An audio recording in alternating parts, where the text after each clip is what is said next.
Won't lose. No scandalous. Twisting the fingers.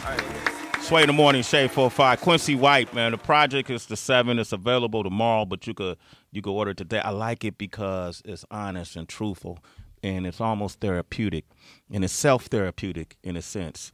Because a lot of the things you talk about, I think a lot of folks, especially young men in the streets, we deal with a lot, growing up in the streets and don't know how to address it. We don't know how to cure it, the effects of our environment. We suffer from post-traumatic stress disorder in many cases. We have internal issues that we don't deal with, and we too scared or reluctant to go get professional help, so we try to figure it out. So we self-medicate. We do all these things. But very rarely do we reflect on it and then call ourselves on it. In this project, like when I look at songs like Window Pane, and in this song you're kind of reflecting on what you see outside, in the streets from the window pane. The song Mirror, which is basically a song where you're really talking to yourself, it feels like. Yeah. And some of the things you say, I'm cocky in public, but behind closed doors, I'm insecure. Is that true?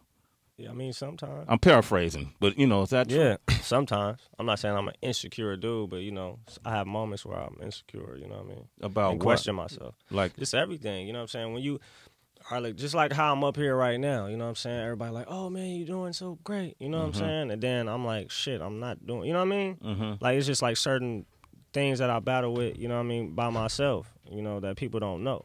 So, just you're not where you want to be in this. Exactly. And exactly. Yeah. And it looked like you got doing it pop. good. Yeah. You know what I'm saying? It looked like it's done popping, but it's like it's not all the way. I'm not all the way satisfied yet. You know what I mean? But I like how you said yet. Yes, because exactly. a lot of people get buried in the fact that they're not where they are, and then they be just blanketed unhappiness about life. No. We're not unhappy, man. We got to be happy. You know what I'm saying? We woke up today. You know what I mean? It's not a promise, so. In that same song, you said you think too much. And I feel like you're writing a letter to yourself, and you need to get out of your own way. Exactly. Holding on to the past. Yeah. How have you stood in your own way? Just not making the right decisions. Like you said, thinking too much, overthinking things. Is this just business or personal decisions? Everything. You know what I'm saying? No, and I let my personal feelings affect business sometimes, too. You know what I'm saying? So... just, because I've heard, in the past that I was my own worst enemy. Man, he's so cold. Man, he could have been here, but he's just in his own way. You know what I mean? I heard that a lot of times. You know what I'm saying? So that's why I stepped back, did the rebrand, came back stronger than ever. You know what I'm saying? So now I'm out the way. I'm out my own way. And then, we're just pushing forward, And that's why you went from Dub to Quincey White. Yeah. You just wanted to put everything in the past. I wanted to bury everything in the past, man. Not live in the past no more. Not off past accolades, past success. Like I'm starting like I just started today. I don't care what I did last year or even yesterday. You know what I mean? We moving forward. It's all new. Every day, new mercies. You get a Exactly. new shot every single day to be great. Yeah, so that's good. Start what have fresh. you done today? You know what I mean? The song Pursuit of Happiness, it was a line in that. These are all titles, I'm saying. Mirror is a title. Okay. Los Scandalous Times is a title. We played Hollywood featuring Jake and Papa from L.A. They work with Nikki Jeezy. Shout out. Yeah. He worked with them before, too. Yeah. Jake and Papa. Jake and Papa. Middle America. Yeah. There was a line that you said in Pursuit of Happiness that really stood out to me. I listen, and then certain shit stand out. I go, ooh. You would have to say it, but it was when you said, I never got on my knees when the bills are paid. How did you say? I never. What I say? I ain't ever dropped to my knees and bills was paid. So every time the rent pass due, no, what I say? Yeah, I lose my faith. Yeah. When the bills are paid. Yeah. And every time the rent pass due, I'm losing faith. Yeah. Like the moment that Biggie cheated. I asked if I really need it. Putting in work for it, so everything worked for us. Yeah. Yeah. What do you mean by that? You never got on your knees? I'm not saying that prayer don't work, but it's just like, money not gonna fall out the sky when you pray.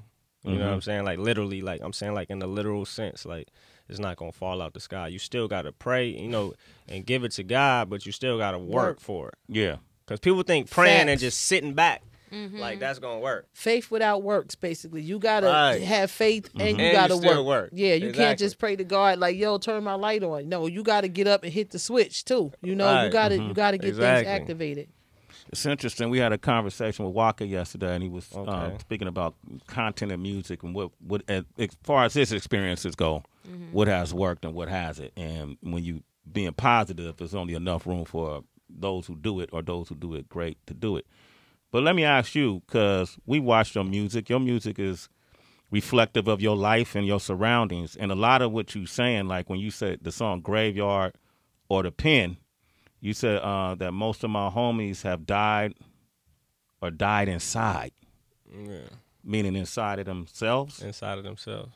What do you mean by that? Break that down. I said most of my homies had already died or dying inside. Like, dying inside was like two meanings. Like dying inside within themselves or dying inside of the prison. Inside the prison.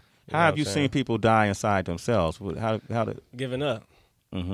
Giving up, you know what I'm saying? Like, you know, life, you know, you keep going and then some people just give up, you know what I'm saying? Like we was having this conversation yesterday, like it's a lot of people that ain't never left Anthony's Park. Like it was some of the homies that never been to Hollywood, never been to Melrose, never been to Fairfax. And I'm like, what? Like I got a show in Hollywood. Oh, damn, I ain't never been there. That shit like, what, 15 miles away? Like, yeah. Them niggas ain't never left the block. Like some of my homies ain't never left the block, seriously. You know what I'm saying? When those people hear your music and hear these stories, because your music talk about action and consequence, you know, like Graveyard or The Pen, you know, and it's a play on the word pen too, right. You know. Is it helpful to them? Does it work? You know, do they feel like, man, I listened to that one song, man, that kind of helped me adjust the way I think? It's people that was like young, ignorant dudes, like from my hood, you know what I'm saying, that you couldn't talk to. And now they're becoming, like, some of them, like, learned on their own from experiences. Yeah. You know, like, man, niggas don't really care about me. I'm up here, you know, doing missions for the hood and doing this. And, like, niggas don't got my back. I went to jail. Niggas ain't, you know, wrote me or bailed me out or nothing. You know what I'm saying? So it's like, when they hear this shit, because I've been on this shit. Yeah. You know what I'm saying? So they was like, I'm too conscious. Like, my hood, at first, I'm too conscious. Like, we want to hear some turn-up shit. But now it's like, nigga, that nigga is special out the hood. We need to be behind him. You know what I'm saying? I guess I was just ahead of my time. So now everybody, you know, getting a little aware of what's going on and what they really need to be doing. So now they behind it. You feel me? They behind it. You gotta grow up. Growing up. Exactly. Gotta grow up. Gotta grow so up. you can't blame them though. You know what I'm saying? It's a product of the environment. You know what I'm saying? So if you grow up seeing like on window pane, you know what I'm saying? Like if you grow up seeing a certain thing, you think, you know, you program that way. Yeah. You know what I'm saying? You seeing your OGs do it, and you seeing your dad do it, your uncle do it, your mama on dope. You know what I'm saying? You see all that. You saw all of that? Hell yeah. Firsthand. Mama on dope? Yeah, mine was on. Damn. On it. Talk on that, Mike. Your mother was on dope. Yeah, man. My mama was on it. For how long? For how long in your life? A minute, man. I don't even really know. I found out in a terrible way, though, because she was always like, she had like weight on her. She was skinny when she grew up, and then she had weight on her when we was a kid.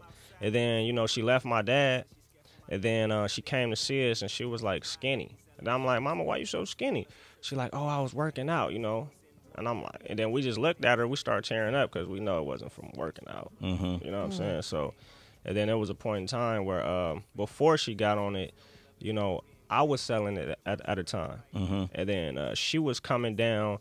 And like, oh, you know, trying to like help me sell it. Like, you know what I'm saying? Like, oh, blah, blah, blah, down the street want a dime or whatever. And then I found out when she was coming to get it from me, it was for her sometimes.